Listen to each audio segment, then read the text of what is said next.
Hola mis queridas y queridos suscriptores, nuevamente empiezo capítulo con saluditos para ustedes, especialmente para Marcela Vázquez, Jaibo Juárez, también para Nadia 1408, para Noemí Herrera Márquez, para mi querida Rocío García, para nuevo suscriptor Valeria Sandoval, bienvenida al canal, para Lucía Galván, que también se suscribió, gracias, bienvenida al canal. Ana María Pérez Sánchez, Diana Romero, Valentina Vallejo, Diana 3560, ¿quién más está por acá? Giselle AVZ, Nadia 1408, Colette Coco, también para Cristina Ríos y su mami Ana María Pérez Sánchez, para Miguel Arias y ¿a quién más tenemos? Naye Olea, María de Jesús Valadez, nueva suscriptora, Sara García Rodríguez, muchas gracias por suscribirte y bienvenida al canal. Y pues son todos los saluditos, ya saben que los que me falten les mando saludos también especiales. Gracias por sus comentarios a todas y todos. Vamos a empezar con el capítulo. La Dama del Arcángel, de Nalini Singh, del Gremio de los Cazadores, capítulo 7. Menos de horas después, Elena se encontraba en el depósito de cadáveres de la ciudad, contemplando las desgarradoras evidencias de los motivos por los que Ignatius había derramado sangre inocente. La niña que yacía sobre la camilla se llamaba Betsy. Un nombre algo anticuado para alguien tan joven. No obstante, quizá a ella le gustara. Elena nunca lo sabría, porque a Betsy le habían desgarrado la garganta, y la cama sobre la que se encontraba cuando la mataron se había teñido de un violento tono carmesí. La habrían encontrado en el bosque, no muy lejos del estanque, a escasos pasos del lugar donde Elena había vacilado mientras seguía el rastro. No era una de las alumnas internas, no dormía en la escuela, le dijo Dimitri, desde el lugar donde se encontraba, al otro lado del cadáver. Su profesora la envió a la enfermería cuando se quejó de que le dolía el estómago, pero la mejor amiga de Betsy sí tenía habitación en el colegio. Parece que se escabulló hasta allí en lugar de ir a la enfermería. En medio de la confusión, todo el mundo creyó que la enfermera la había enviado a casa. «¿Evelyn?», dijo Elena, mientras se fijaba en el pequeño rostro con forma de corazón, rodeado por un cabello castaño tan oscuro que podría tomarse por negro. Según el informe, los ojos de Betsy tenían un tono gris oscuro antes de que la muerte existiera, una película opaca sobre ellos. Se parecía a mi hermana pequeña, y la cama empapada con la sangre de Betsy era la de Evelyn. Por eso había muerto aquella niña. Tengo que hacer una llamada. Elena apretó el puño para resistir el impulso de acariciar la pálida piel de Betsy con inútiles esperanzas. Allí ya no había calidez alguna, ni rastro de vida. Se los habían robado para siempre. Mientras ella observaba a la niña, Dimitri estiró el brazo y colocó la sábana sobre el rostro de Betsy, con tanta ternura que Elena se le hizo un nudo en la garganta. Organizaré una vigilancia discreta de tus hermanas. Su tono era tan calmado que Elena supo de inmediato que era una máscara. La cazadora hizo un gesto de asentimiento y salió al pasillo iluminado por una luz intensa y fría, donde se derrumbó contra la pared. Tardó un rato en dejar de temblar. «Lo siento», le susurró a la niña, que jamás volvería a reír ni a llorar ni a correr. Una niña cuya mejor amiga pronto se enteraría de que estaba muerta. Luego enderezó la espalda y utilizó el teléfono móvil para marcar un número que había enviado desde que despertó del coma. Su padre le cogió tras las primeras señales. «¿Sí?», una pregunta cortante. «Hola, Jeffrey». Su silencio fue de lo más elocuente. No le gustaba que le llamara por su nombre, pero había perdido el derecho a cualquier apelativo familiar el día que le dijo que era una abominación, una mancha en el ilustre árbol familiar de los Devereux. «¿Eleonora?». Su tono era puro hielo. «Debo asumir que la desagradable situación que han vivido las niñas en el colegio hoy tiene algo que ver contigo». La culpabilidad la provocó retortijones en el estómago. Puede que Evelyn fuera el verdadero objetivo. Apretó la mano con fuerza contra la pintura desmanchada de la pared antes de contarle el resto de la historia. Su mejor amiga, Betsy, ha sido asesinada. Seguro que sabes lo mucho que se parecían. Sí, hay que decírselo a Evelyn. Los medios averiguarán los nombres muy pronto. Me encargaré de que su madre hable con ella. Otra pausa. Las niñas recibirán las lecciones en casa hasta que arregles el follón que has montado esta vez, sea cual sea. Era un golpe directo, y Elena lo encajó. Porque tenía razón, las niñas pequeñas de las de Brooks estaban en la línea de fuego por su culpa. Es probable que sea lo mejor. No sabía qué más decirle. No sabía de qué hablar con aquel hombre, que una vez fue su padre, y que se había convertido en un desconocido que al parecer solo deseaba herirla. Cuando despertó del coma, había recordado fragmentos olvidados de su infancia. Había recordado el padre al que había amado tantos años atrás. Jeffrey había sostenido su mano en el hospital después de que sus dos hermanas mayores fueran asesinadas en aquella cocina ensangrentada. La había acompañado hasta el sótano a pesar de todas las amargas posiciones para que pudiera ver de nuevo a Ari y a Belle. Porque necesitaba estar segura de que sus hermanas descansaban realmente en paz, de que el monstruo no las había convertido en un ser como él. Jeffrey había llorado aquel día. Su padre, el hombre con un corazón de piedra, había llorado. Porque entonces era un hombre diferente. Del mismo modo que ella era una niña diferente. A juzgar por tu silencio, comentó Jeffrey con hiriente impaciencia. Deduzco que la directora del gremio no te dio mi mensaje. A Jeffrey nunca le había caído bien Sara, ya que formaba parte de su sucia profesión. Elena tensó la mano sobre el teléfono hasta que empezó a sentir el crujido de sus huesos. No he podido reunirme con Sara esta mañana. Habían quedado para tomar un café y ponerse al día. Elena se moría de ganas de darle un beso a su ahijada, Zoe. De verdad, cuánto había crecido. Claro que no, estabas en el colegio. Dirigido e inflexible como el granito, necesito hablar contigo cara a cara. Si no te presentas aquí mañana por la mañana, perderás el derecho a tomar parte de la decisión. ¿Qué decisión? Jeffrey y ella no habían tenido nada que decirse en los 10 años previos al momento en que Uram invadió la ciudad. Incluso en aquel instante, las únicas palabras que intercambiaban eran dagas bien afiladas, destinadas a causar el mayor daño posible. Lo único que te hace falta saber es que se trata de un asunto familiar.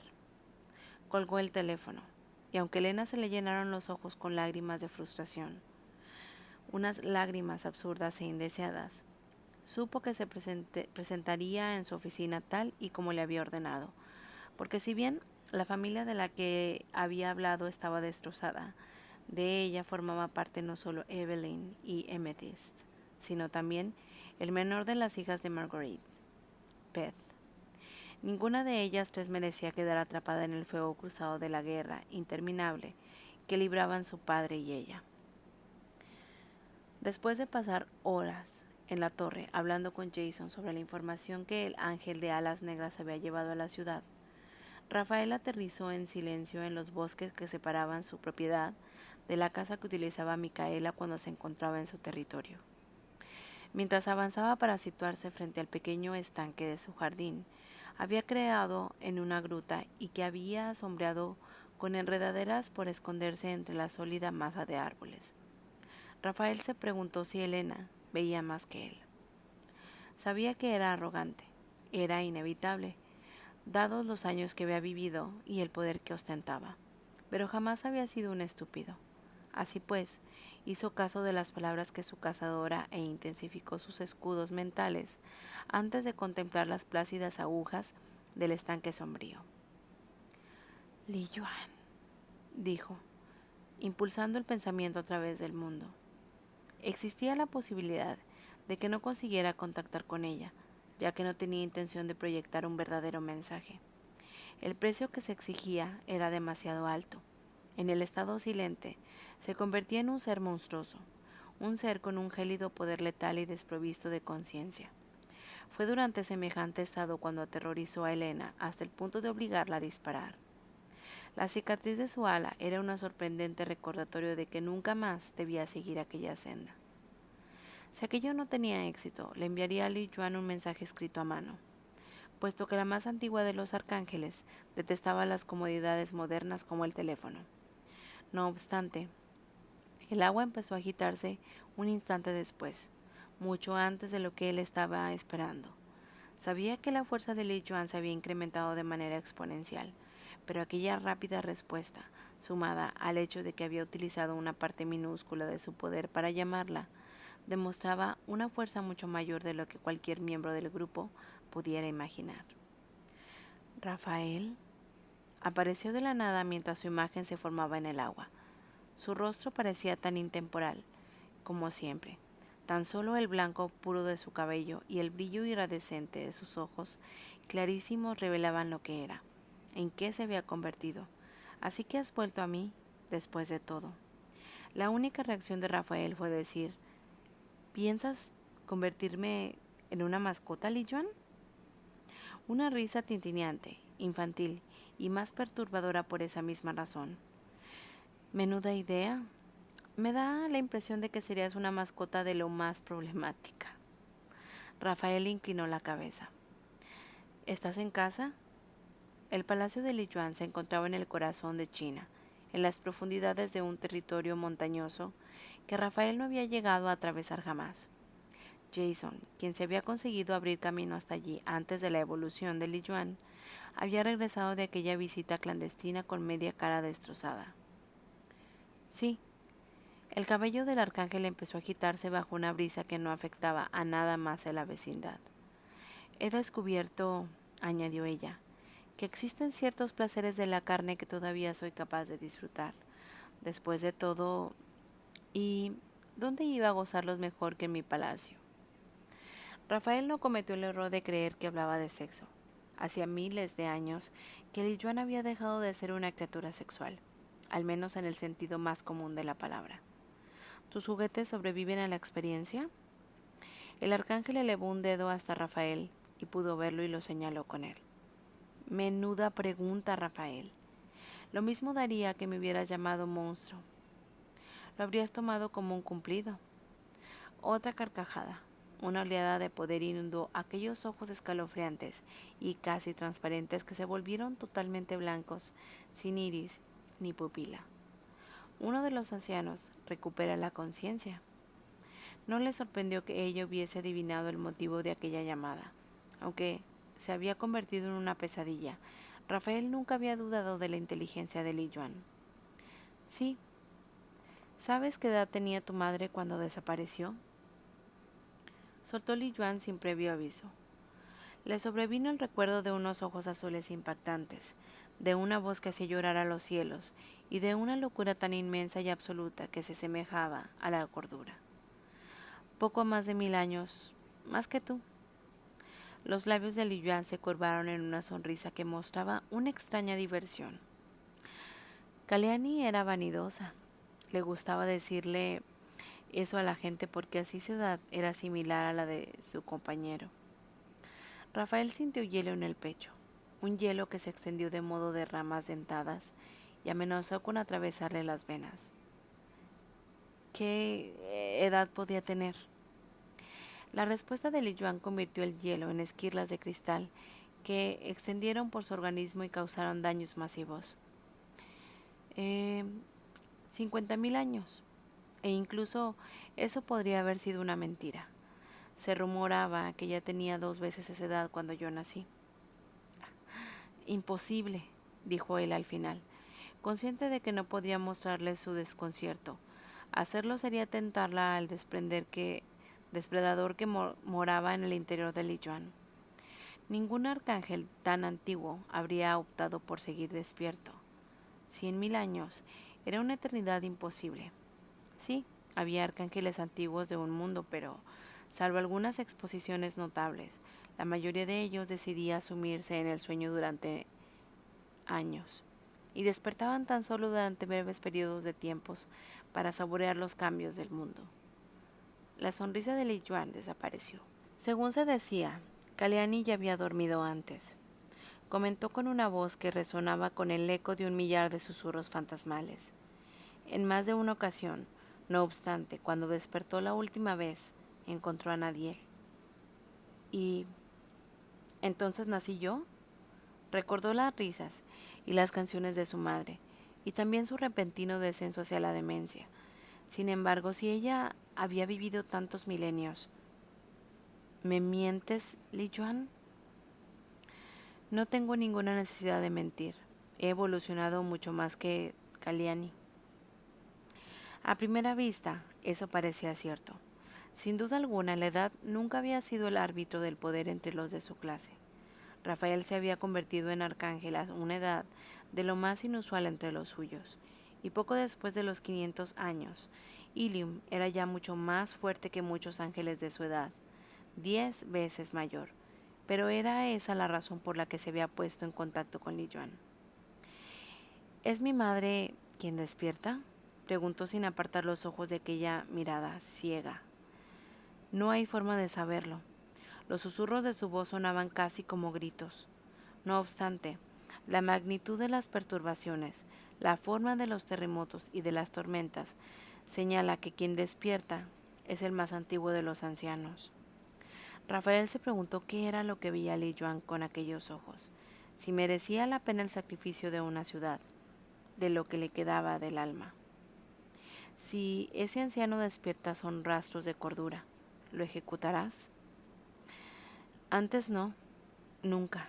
Matar a un ángel durante el sueño era enfrentarse a una ejecución automática. Nunca nadie era inmune a aquella ley.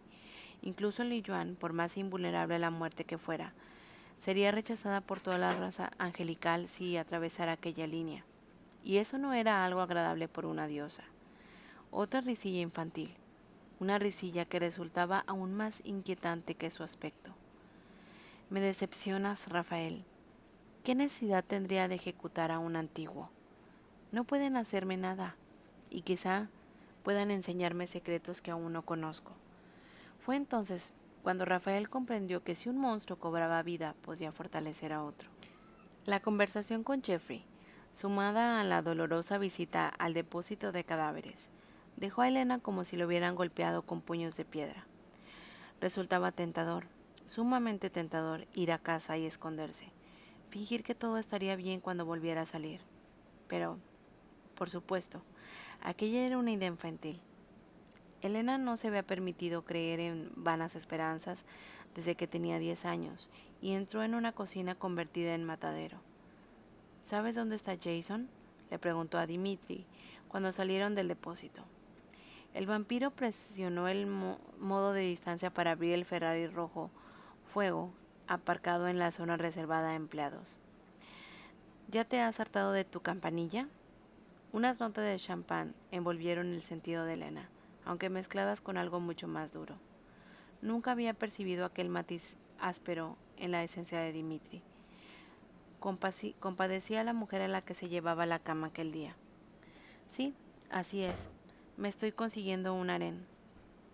Dimitri abrió la puerta del Ferrari y apoyó uno de sus brazos encima de la ventanilla. Por un momento, su expresión se volvió indagadora, y Elena tuvo la sensación de que estaba a punto de decir algo importante. Sin embargo, el vampiro se limitó a negar con la cabeza. Un gesto que hizo que su cabello se agitara con suavidad debajo de la brisa, y sacó el teléfono móvil para comprobar algo. ¿Está en la torre? Sorprendida por la respuesta, Elena luchó contra la convexidad de las notas de champán que la envolvían. ¿Puedes preguntarle si le importaría reunirse conmigo en casa? Dimitri hizo la llamada. Sale para allá en este preciso momento, dijo al tiempo que cerraba el teléfono. No hay ningún lugar cerca donde pueda despegar. Elena alzó la vista. El edificio del hospital es bastante alto. Subiré al tejado. Para hacerlo, se regresó al edificio y comenzó a subir. Fue un paseo interesante. Solo había unos cuantos miembros del personal del hospital en los pasillos inferiores, y los que la vieron se quedaron sin habla, muy molesta por la reacción de la gente de una ciudad que ella consideraba su hogar. Se acercó al ascensor y apretó el botón de llamada. Puesto que el personal solía utilizarlo para trasladar las camas de una planta a otra, la cabina tenía espacio suficiente para dar cabida a sus alas. Las puertas se abrieron en la primera planta. Dos enfermeras que charlaban entre ellas levantaron la mirada y se quedaron paralizadas. Elena dio un paso atrás. «Hay espacio de sobra», dijo. Ninguna de las mujeres dijo nada mientras las puertas se cerraban delante de sus narices. Distintas variantes de esa misma escena se repitieron en las siguientes 4 plantas. Era divertido, pero le sentaba mal. Estaba en Nueva York y necesitaba encajar en aquel lugar, aunque sabía que jamás encajaría como lo había hecho antes.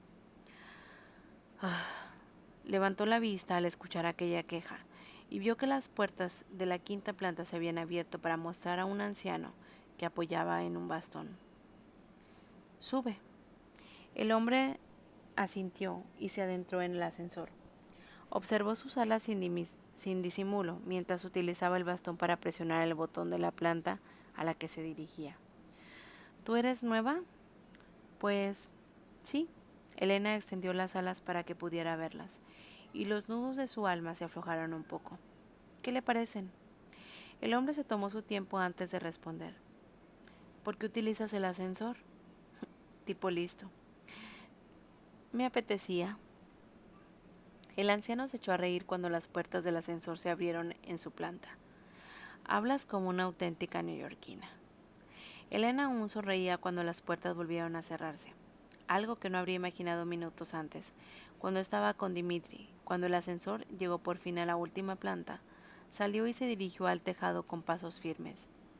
Ya no se sentía apaleada ni a punto de gritar.